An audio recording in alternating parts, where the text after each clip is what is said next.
All right, well, good morning, everybody who's here and everybody who is online. This is kind of an exciting day. I haven't been standing at the front of this room and talking to human beings in quite a while. We did a wee little pilot project thing about this time last year where about 10 people were allowed to come and sit in the room while everyone else was online. Things are a little bit different these days, but still, it's exciting that we can have not a large number of people here in the room, but still a few, so some in-person participation. So hopefully everybody had a chance to see that announcement online. Today we're not going to have a regular lecture. I'm not going to introduce new material because we have the midterm that's tomorrow. And so today, this is an opportunity for people to ask questions. So this is going to be an informal sort of tutorial where I've kind of asked people to, well, I'm suggesting it would be a good idea, and as I mentioned on the tutorial page, it'd be great if people could come with questions about anything that you like up to now in the course. The second midterm will cover material up to all the stuff we talked about last week. So that includes functions and all the things to do with function calls and parameters and arguments and special kinds of function arguments. We're going to look at modules and have all kinds of fun things on the second midterm and opportunities to write more code. So hooray! But yeah. So we're not going to have a regular lecture today. Anytime we have an evening midterm, we do need to not have a regular lecture. So if you turned up today thinking that this was time for the regular lecture, well, it is not, unfortunately. But this is a time for people to ask questions. So if anyone has any questions, then let's jump right into it. I've got Thani here. I've got a whiteboard here. And so we can talk about whatever we would like to. People typing in the chat, that's good. And now those who are here are seeing this kind of, this lag, this awkward 5 seconds of between when I say something and when the chat starts saying it. So, any questions? Are we all feeling good? Is the midterm going to be the same time and place as the last one? Yes, sort of. So I have posted... Oh, sorry, this is clipping out a little bit. Let me fix that. So I have posted on the midterm page, so if you go to the course website, ng1020.ca, resources, midterm exams. The only difference is this time we're going to have the midterm in 2 rooms instead of 3. So it looks like we'll be okay with numbers to have people in just 2 rooms, and that means I will spend much less time kind of hoofing it up and down the stairs between the 2nd and the 3rd floor, which means I'll have more time for answering questions if that's needed. Let's see, I'm at the library. Didn't know we had an in-person tutorial today. Yeah, so, I mean, it wasn't like announced massively in advance, partly because if all 118 of you showed up at the same time, that would be a problem. So we didn't really want to make a big deal out of it. But if anybody is somewhere else in the engineering building and you want to come down to the room, you're very welcome to do so. So this is still meant to be an online lecture situation. The only difference is now we have a live studio audience hearing this. So yeah. All right. Someone says, are you in EN 2006 right now? I sure am, as per the announcement on the course website. All right. The whole defining a function process with the parameters really confuses me. Could you please just dumb it down to the maximum, please? Okay. Absolutely. All right. So what is a function? Somebody want to tell me what a function is, whether you're typing in the chat or you're just shouting out online? What is a function?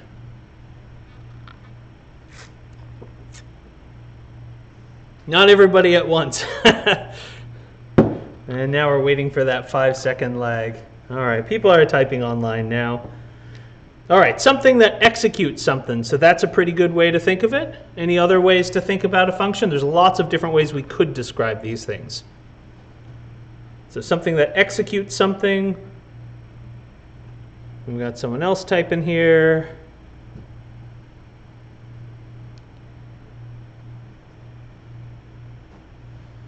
Can someone share the link to the online session? Yeah, if you go to the course webpage under lectures, there is a link to a YouTube playlist, which includes this.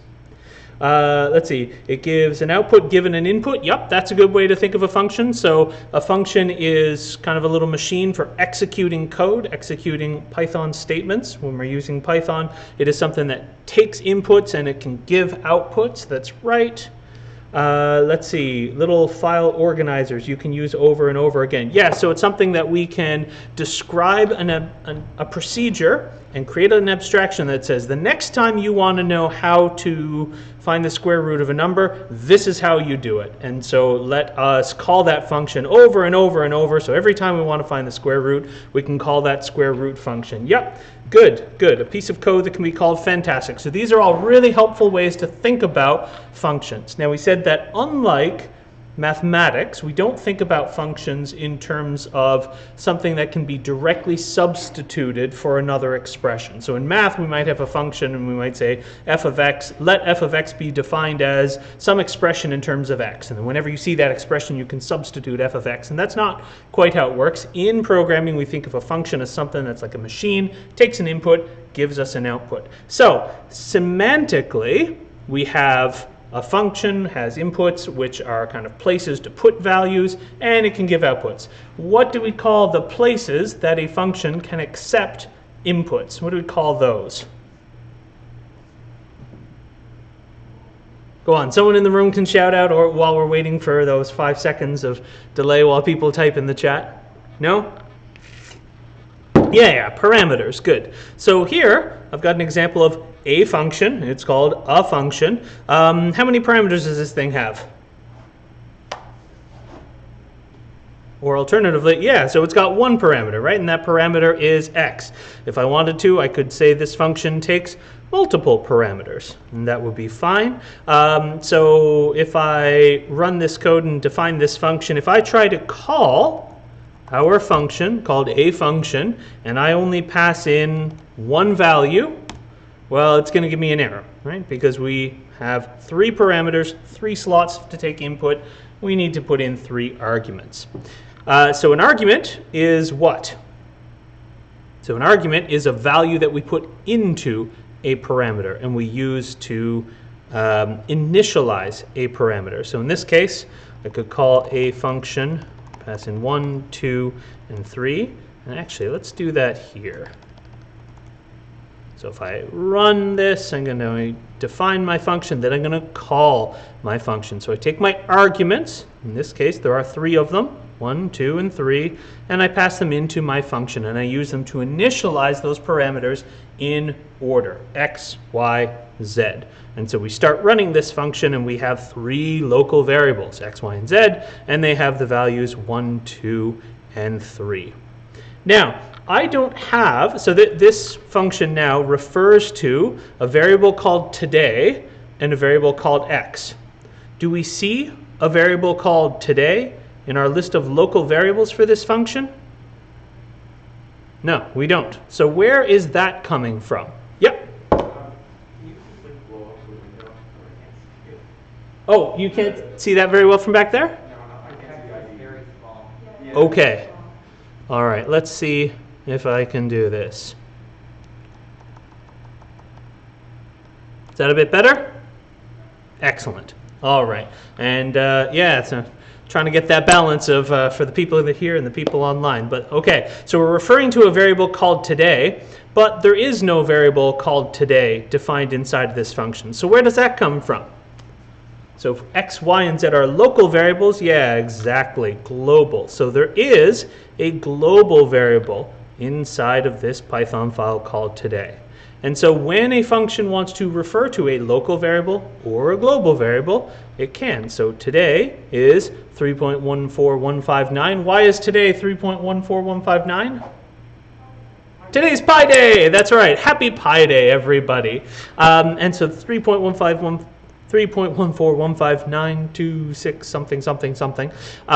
We multiply that by x, which in this case is 1, and so we return the value of pi. So if parameters are places to take inputs to a function, and arguments are the inputs we put into those parameters, then whatever we return is the output from the function call. And so that function call evaluated to 3.14159. There we go. Someone asks, so I can think of arguments as an input and parameters as an output.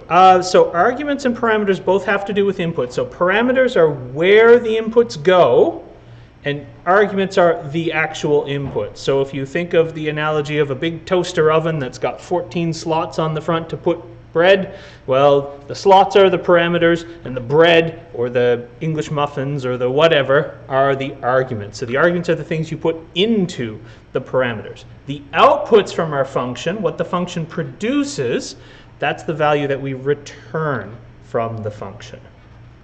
All right. We also saw that we can make functions a little more interesting. So earlier I tried to call this function with just one parameter, and that didn't work for us. Or sorry, one argument being passed to a parameter, and that didn't work out very well for us because there was only one argument, but there are 3 parameters. So I have to put in 3 parameters, unless I do what? How can I make a function that could accept 1 argument or 2 or 3?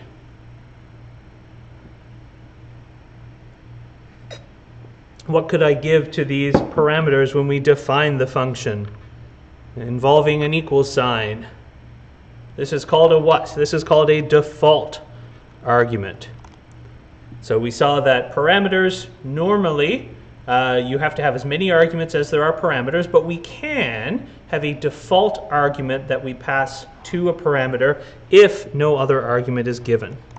So now if I call a function and pass it the argument 1, the 1 will go to the x, and well, let's say I call a function 1, 2. So I'm going to pass in 2 arguments.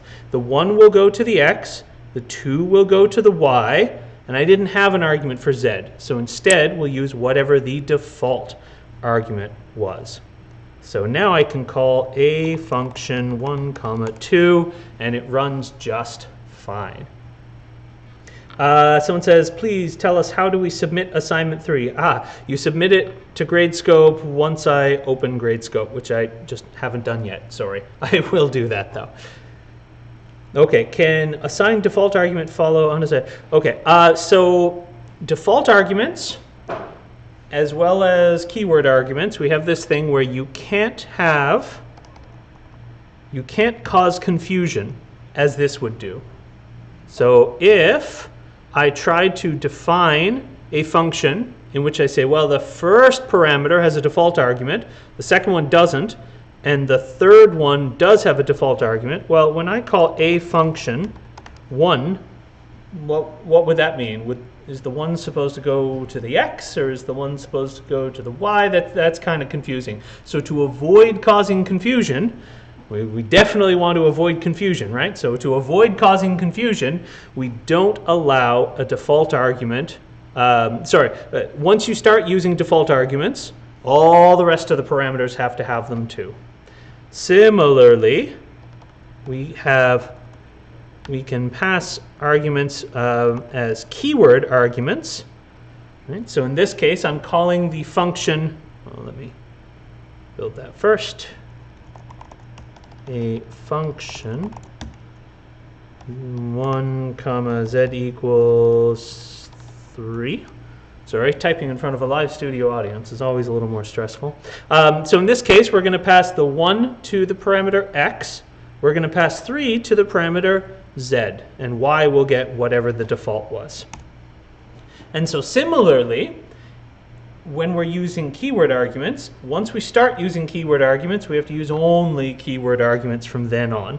So I can't say 1, z equals 3, 2. We get this error that says you can't use a positional argument after a keyword argument, because again, this could cause a lot of confusion, right? People will look at this function call and say, where's this 2 supposed to go? I'm not very clear on that. So instead we say, once you start using keyword arguments, you have to stop using positional arguments. And when we're defining functions, once you start giving default arguments, you have to, well, all the rest of them have to have default arguments too. All right, so there's the answer to that question. All right, is that clear? hopefully. All right, I'm getting some thumbs up. That's excellent. And in about 4 seconds, maybe we'll see some thumbs up online as well. All right, another question that somebody asked is, can we go over recursion? Would anybody like me to go over recursion? Yeah, at least one person would, and okay, and at least a couple of other folks here also. So yeah, we can absolutely talk about recursion. So what is recursion? Well, recursion is when a function calls itself. What does that mean? Well, to be slightly more precise, when a call to a particular function invokes or makes a call to the same function. Now, why would we want to do this? Well, there are lots of different problems in computing where kind of the most elegant representation to describe a problem is a recursive definition. If I have, let me see. So very, very often,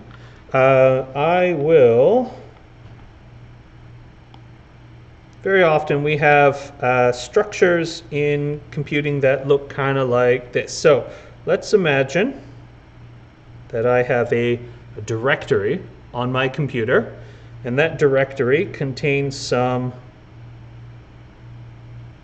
other directories. And each of those directories might contain more directories, but they also contain some files. And let's see if that's legible. Well, it's legible enough here. Maybe it's not great, but oh well. I am not an artist. Some engineers are. Actually, a lot of engineers are musicians, which is kind of interesting. It turns out there's a really weirdly high correlation between those two things, which is kind of cool. But anyway, so we have like this directory, which contains directories, and they contain files and stuff. So if I wanted to ask the question, how many files are there on my computer, on my hard drive, starting at this directory? Well, what's the best way to answer that? Well, the number of files on inside of this directory are however many files are right here, plus however many files each of its children have. And so you'll often see in computing these hierarchies of information in which we have this hierarchical structure, which turns out to be a really useful way to organize some kinds of information, not all kinds of information, but lots of kinds of information. And the way that we can define things that matter, or if you want to say how much space is all the stuff in this directory taking up, well, it's however much space each thing is taking up, where that might be a recursive definition, where it might be, well, the amount of stuff being taken up by this directory is the amount of stuff being taken up by its children. So the size of this plus the size of that. And so we might say, okay, and now that we've actually seen methods in things like trees will often be recursive. Well, we'll say, okay, method on this directory, how big are you? And it will say, well, give me a second. Hey kids, and we do refer to them as parents and children. So it's like, hey kids, how big are each of you? And then each one of those will say, okay, well, dear my children, how big are each of you? And so there will be this, the size of a directory method will call the size of a directory method on some other things, which will call the size of a directory method on some other things. And so there is this recursion. It turns out to be really, really useful. It comes up all over the place. The only thing that's kind of weird about recursion is if we kind of forget how local variables work, then recursion can seem kind of complex and really hard. Well, also solving recurrence relations in order to understand the temporal complexity, asymptotic complexity of them, that can be tricky, but that's okay. That's like a term 4 thing. That's not a first year thing. So if we remember that every function call has its own local variables, and not every function definition, but every function call has its own local variables, then we should be able to keep these things fairly straight. So if I wanted to, so what is an example of a recursive problem that does not involve trees, because I don't want to go into all that data structure stuff right now, just involves numbers and is not factorial, because we've seen that 14 times. Let's talk about Fibonacci numbers. Anybody know what Fibonacci numbers are? Yeah, okay, a couple of people. Anybody want to share what a Fibonacci number is? numbers make up, like you add the first to the number before to make the next number. Right. So the Fibonacci number at a particular place in that sequence is, so if we were at place n in the Fibonacci sequence, then that value is the Fibonacci number at place n minus 1 plus the Fibonacci number at n minus 2. So if we wanted to, we could define, but there's an important detail we're leaving out there. So if we wanted to calculate the Fibonacci number at position n within this sequence, we could say, well, that would be the Fibonacci number at n minus 1 plus the Fibonacci number at n minus 2. Okay, that's a pretty simple recursive definition, right?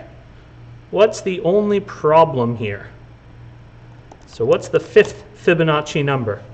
Oh, seem to run for a long time. And in fact, we get this error that says recursion error, maximum recursion depth exceeded. So that means that the computer probably tried to run several thousand instances of our fib function. So we ran, well, what's the Fibonacci number of 5? Well, it's fib of 4 plus fib of 3. What's fib of 4? Well, it's fib of 3 plus fib of 2. And then we kept going down, down, down until we got to places like, well, what's the fib of minus 2,971? Well, it's the fib of minus 2,972 plus the fib of minus 2,973. Okay, so there's a problem here. What is the issue? Oh no, someone says, oh no, Fibonacci numbers are going to be on the exam. Probably not. Probably not. Okay, so what's wrong with my definition of this Fibonacci function? Yeah? There's no stopping point. Right, there's no stopping point. And do feel free, by the way, just jump in, throw it out there. There's not enough people clamoring to answer at the same time that we need to do the hand thing. You can if you prefer. But yeah, the problem here is there's no recursive base case. So just like in a loop, it's really important to think about, will this loop ever stop? And first we think about what is the common case, what's the thing we do every time we go through the loop over and over and over and over. But then eventually we do need to worry about, will this loop ever end? Similarly, for recursive versions of, or for recursive definitions of problems, recursive solutions to problems, we need to think, will this ever stop? So what is our base case for defining a Fibonacci number? So a Fibonacci number is the sum of the number before it in the sequence plus the sum of the number before that in the sequence, with what exceptions?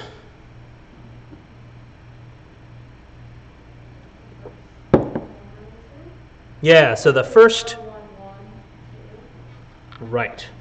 So we need to worry about if n is equal to 0, then it's 0. But we also need to worry about if n is equal to 1.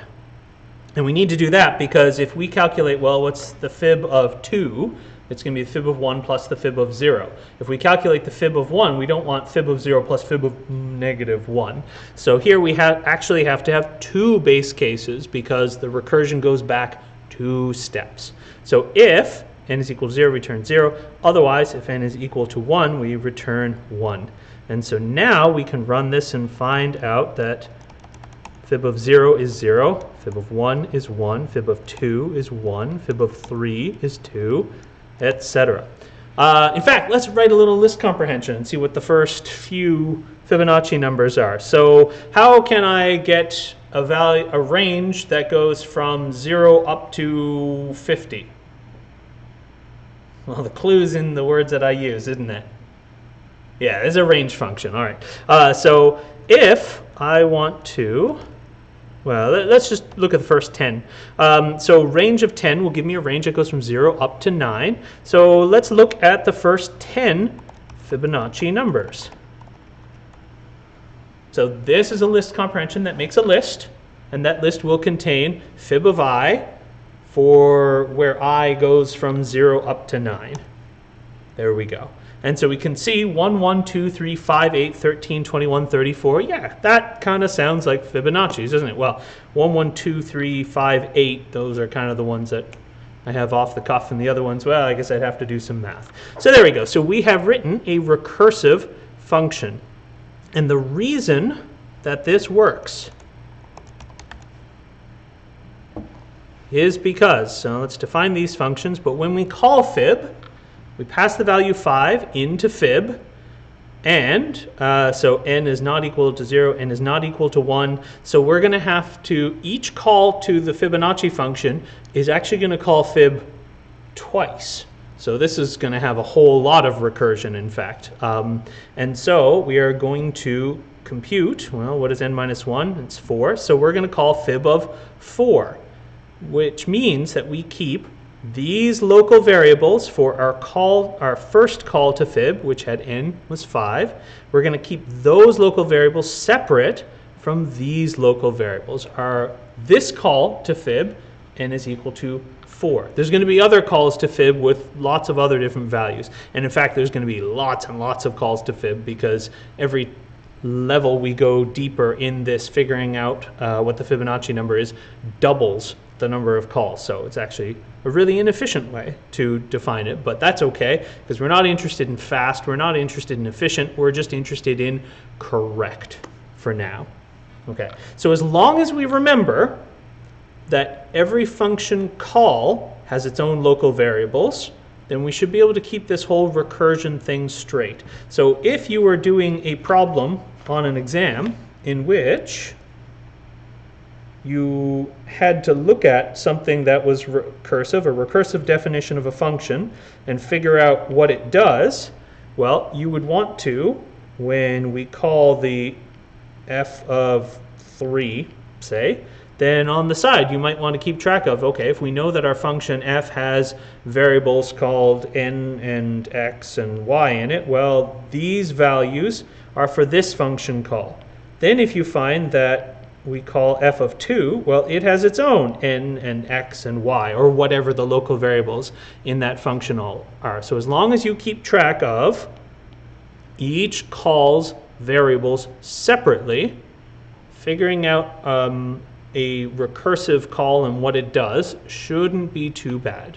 The only place where we get into trouble with recursion, at least at this level, is when we forget that each function call has its own local variables. All right, so how's that? Helpful? Okay, good, good. All right, let's see, what other questions do we have here? Assignment 3 will take 2 parameters with 1 default argument. Yeah, I think that's what I said.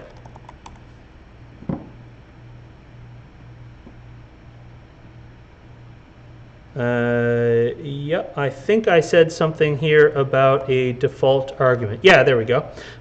So you should have 2 parameters, and one of them has a default argument. Yes.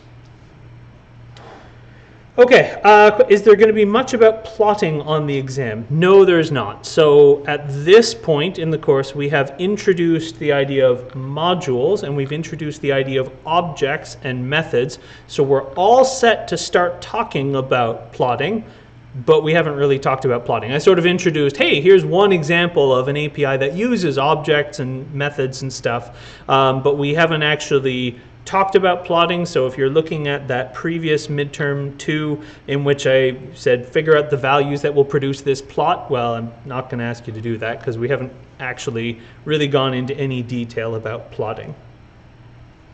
Okay, let's see, what else do we have? What is a list versus an array? Good question. So at this point we've only talked about lists. So when we get into, and it'll probably be on Wednesday actually, when we start talking about plotting, we'll talk about a couple of kind of more scientific computing packages that we can use with Python, and they include NumPy and Matplotlib, and that's when we'll talk about a thing called an array. But right now, the only ordered sequenced container for a bunch of values that we've seen is a list. We haven't seen arrays yet.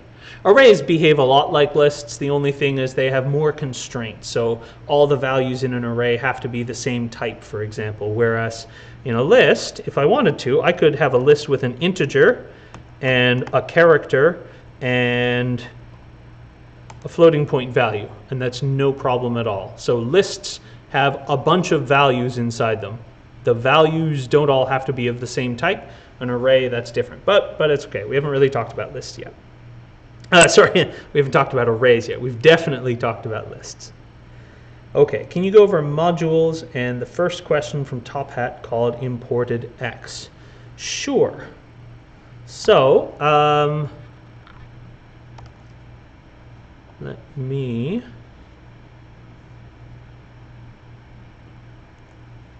Okay. So a module is a way of organizing some Python code. So we can have multiple files, because you wouldn't want to write a whole book in one long sentence. You wouldn't want to write a book in one long chapter. There'd need to be some kind of structure and organization so that people can be clear about what's in chapter 3 versus what's in chapter 4 and keep things straight in their heads. There's a limit to how much stuff we can hold on to. And that's actually a really good example of abstraction. If you had a whole book that was written as just one big long sentence, it would be extremely difficult to understand. Whereas if you have a book where you can have, okay, here are separate chapters, and let's say it's a piece of persuasive writing, well, here is the main point of chapter 3, and it's really meant to kind of show you that something is true. Maybe it's an engineering report, and the main point of chapter 3 is about the economic viability of DC versus AC underwater transmission for electrical links or something. So imagine you're writing an engineering report on whether or not the whole upper church or lower Churchill thing is justifiable. Well, you might have a chapter that's just about that one topic. You read the chapter in detail, you understand the points that are being made, and then you say, okay, now I understand what chapter 3 is about. What's chapter 3 about? Well, it's kind of about blah, blah, blah. One sentence, you might be able to summarize it. If you are doing the statics course, Engineering 1010, well, I guess you're not now. You must have probably done it most of you will have done it in the fall. There's lots and lots of detail that you had to go through, but when you come out of the course, you can kind of sum it up as, well, the sum of f is 0, right? That's kind of the whole course. But there's lots of details that you need to understand in order to be able to apply that knowledge. So it's not enough to come into the engineering program and say, okay, here's what you need to know about Engineering 1010. Sum of f is 0. Okay, moving on, when you don't have to take the course. Well, no, there's details that you need. But once you've understood the details, you can sum it up in a more abstract, general way. And that's kind of what we do with, in some cases, courses. That's kind of what we do with writing, with chapters and things, and that's also what we do with Python modules. So there is a module in the NG 1020 package, which is, here's the stuff about how to interact with the RGB LCD screen on our Arduino. And that is contained within a bigger module, which is, here's the stuff to interact with the Arduino. And that's contained within a bigger module, which is, here's all the stuff we'll expect you to need in Engineering 1020. So a module is a way of bundling up a bunch of code together which is kind of related in some way and kind of logically connected. So here I have a script and it says import module. So what does import module do?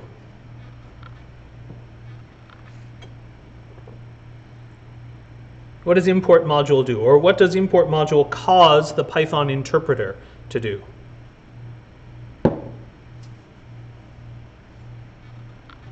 Oh, even after 5 seconds, there's no typing online. That's everybody's quiet. All right, so import module causes the Python interpreter to look for something called module.py. Now, there are lots of different places where we can look for something called module.py, but the main one that we're going to worry about is in the same directory. So if I have a script in script.py and I say import module, then the Python interpreter is going to say, do we have a file called module.py in the same directory? And in this case, yes, we do, which means we can import the module. And then once we've imported the module, well, what we can do? Well, we can look at what's inside of it. So we can use the dir function, pass the module into dir, and it will tell us here's the stuff that's contained inside of that module. And there's some stuff like underscore underscore name, which is a bit special, but we'll come back to that in a minute, and some other stuff we don't need to worry. But look, there's a name called a function. There's a name called fib. There's a name called today. And those represent the global values that are defined inside of that module. We had a global variable called today. We had a function called a function. We had a function called fib. These are all things that we defined inside that module. And so if we were to print out module.today, the dot operator allows us to access something inside of something. So that could be we're going to access a method on a particular object, or in this case, it could be we're going to access a global variable from inside of a module. So if I press play here, what is this script going to print out? Actually, let me delete this because that'll print a lot of stuff. If I run this script now, what's it going to print out?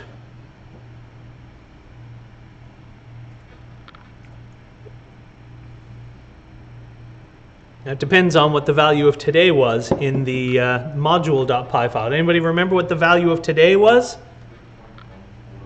There you go. So this will print out 3.14159. Okay, and there comes the chat. Just a few seconds behind. But good job. Good job. That's the right answer in the chat. Okay. And so the dot operator lets us access things inside of other things. Get me this method in that object. Get me a variable with this name in that module. So are there questions about modules and importing things and the meaning of it?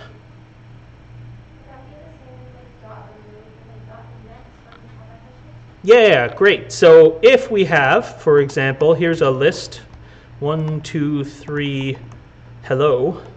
There we go. We can also use the dir function to look at methods that exist inside of an object, and we access them in the same way. So here we could say L dot insert. Well, what does L dot insert do? Well, it inserts at a particular place. So let's call L dot insert at location 1. This is now at index 1. And so now we see that our list has the values 1. This is now at index 1, 2, 3, and hello. So we inserted something in that list, and we inserted it in that specific list. So I might also have another list, which is 3, 2, 1.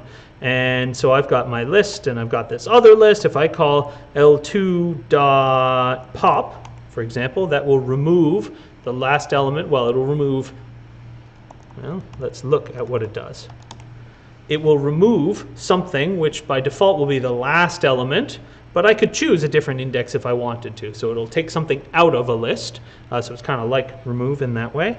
But that affected L2, but it had no effect on L because I called that method on that specific object. So I've got this list and I've got that list. And if I call a method on this list, it doesn't affect that list at all. Okay. All right, other questions related to this stuff?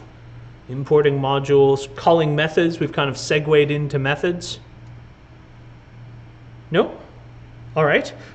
Someone says, is it possible to import a module within a function definition? Yes, it is. It's not generally encouraged, but only because it can kind of make things unclear for other programmers. But if I wanted to, I could absolutely define a function foo, because foo is my default metasyntactic variable, as it is called. And within that, if I wanted to, I could absolutely, import a module and print module today. So if I call foo twice here, you'll see that it will import the module and it will print the value of module.today.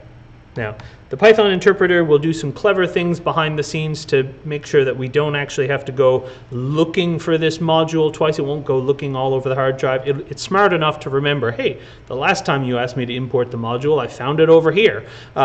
So there are some optimizations happening behind the scene, but yes, you can absolutely import a module more than one time, and you can import a module from within a function. It's just kind of discouraged because it is preferred and it's kind of good style, and it makes it a little bit clearer for other people who are using your Python code if all of the imports are at the top of the file, just so you can see, all right, here's everything that is needed to make this file run.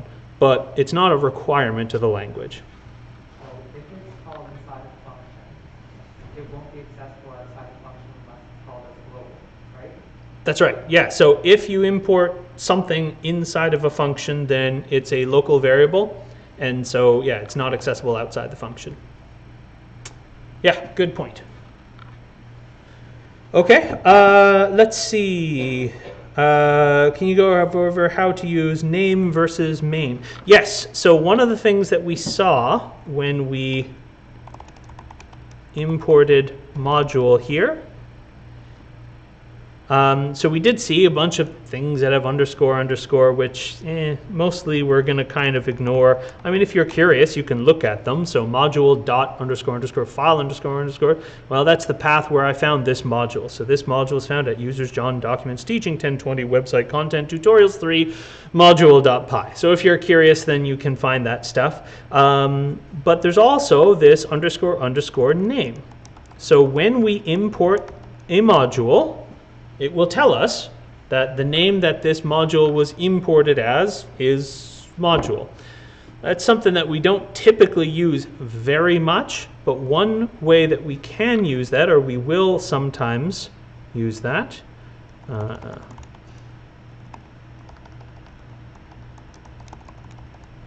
so let's print the module name, and we'll print my name. So within at the script that imports module, we're going to print, well, what is this underscore name variable for the module, and what is this underscore name variable for the script, and we're going to see that they look a bit different. So the name for the module is module. If I had called the module ng1020 tutorial 3, then the name would be ng1020 tutorial 3.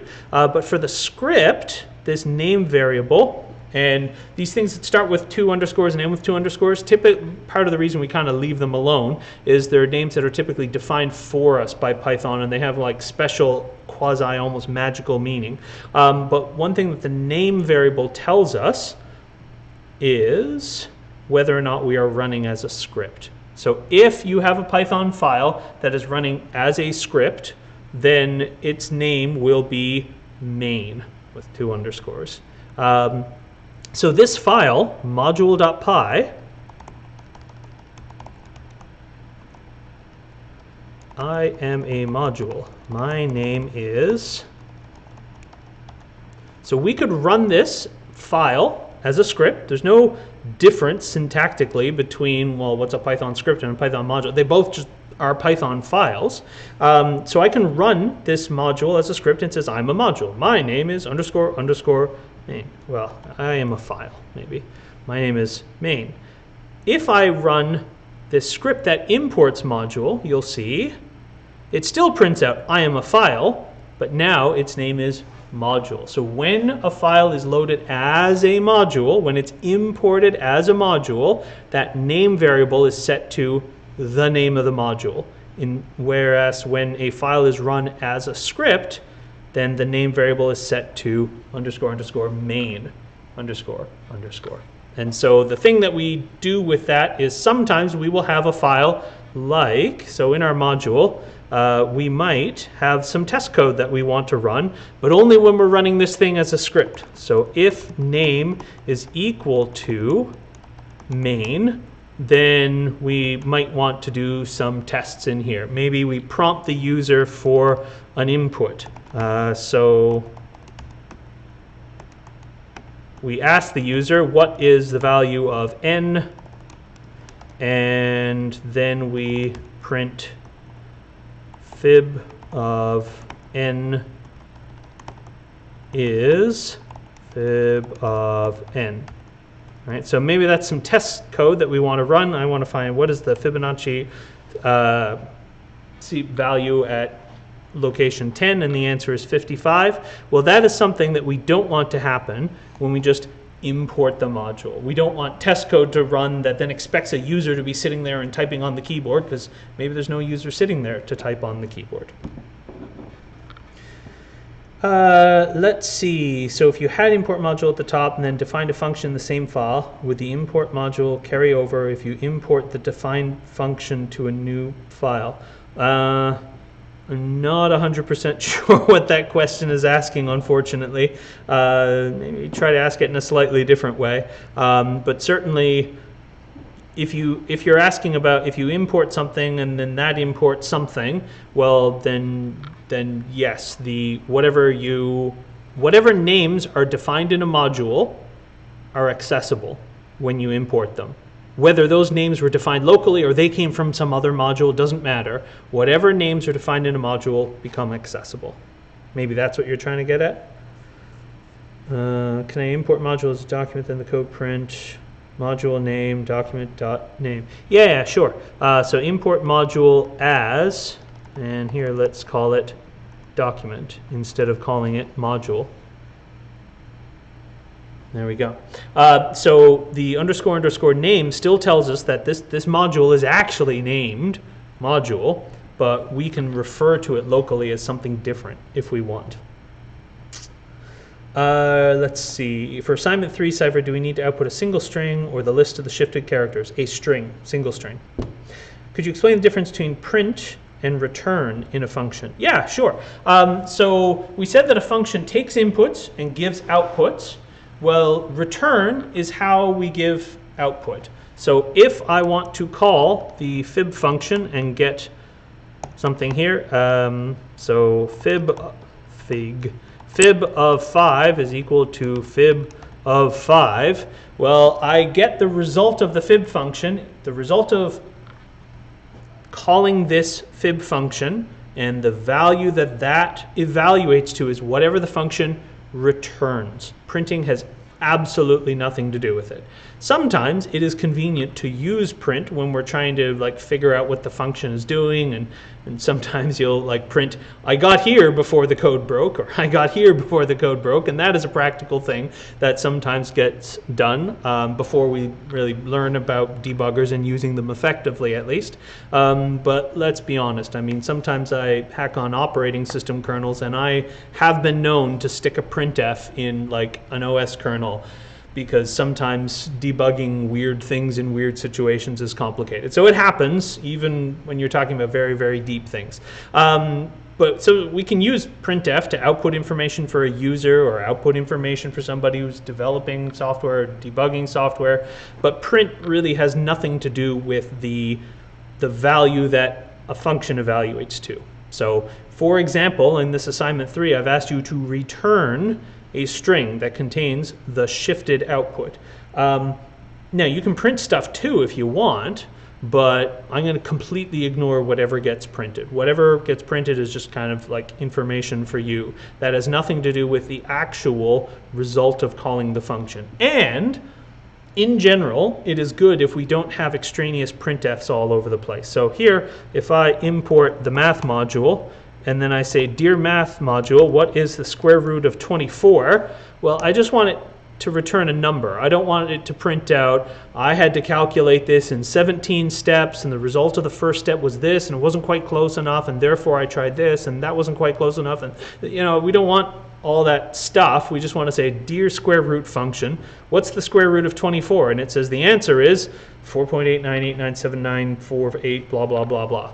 So we just want an answer, and so having a lot of extraneous printfs is kind of frowned upon. It's not wrong in an assignment 3 kind of context, but it's kind of frowned upon. Maybe you have it for debugging while you're developing the software, but once you're done, you kind of put those printfs away. All right, so hopefully that's helpful. Did I miss any here?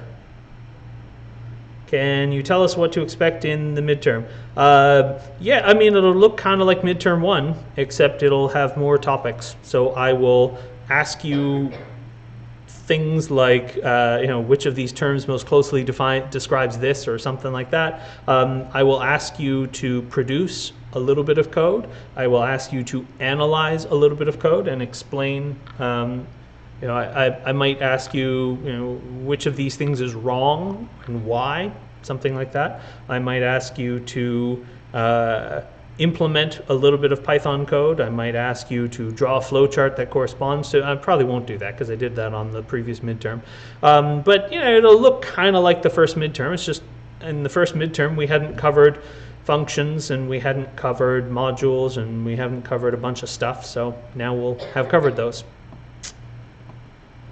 All right. Did I miss anything else here?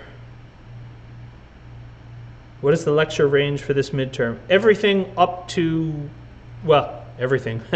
So everything that we've covered up to Friday past. So, I won't spend a lot of time asking questions about stuff that we covered in lecture 2, but on the other hand, the stuff that we learned in lecture 2 about what is an expression is pretty important for even the things that we're doing now. Will there be testing on the midterm? Possibly. In a sense of, I could ask you, if you were going to test this function, what would be some good input and output pairs to use? Or possibly, which of these input-output pairs makes the most sense, or something like that. I could certainly ask you that. Which of the practice midterm corresponds to the second midterm specifically? None of the above, unfortunately. Every year when we teach the course, we do it in slightly different order. We get to slightly different places. So it's always a little bit different. All right, so it is 11:50, so if anybody needs to leave, do feel free to do so. But I can hang out for another couple of minutes if people have more questions, whether here or online. Not seeing any more questions, so I guess we'll call it a day then. All right, well, hopefully this experiment was good for the people who were here, and yeah, okay, excellent. Definitely it is important that we not have more than 100 people in a room even through the second half of the semester. But on the other hand, if there's a way to do something a bit more like this, where some people are online and some people are in person, well, maybe I'll see if we can do something like that. All right, so have a great day, everybody. Thank you. You're welcome.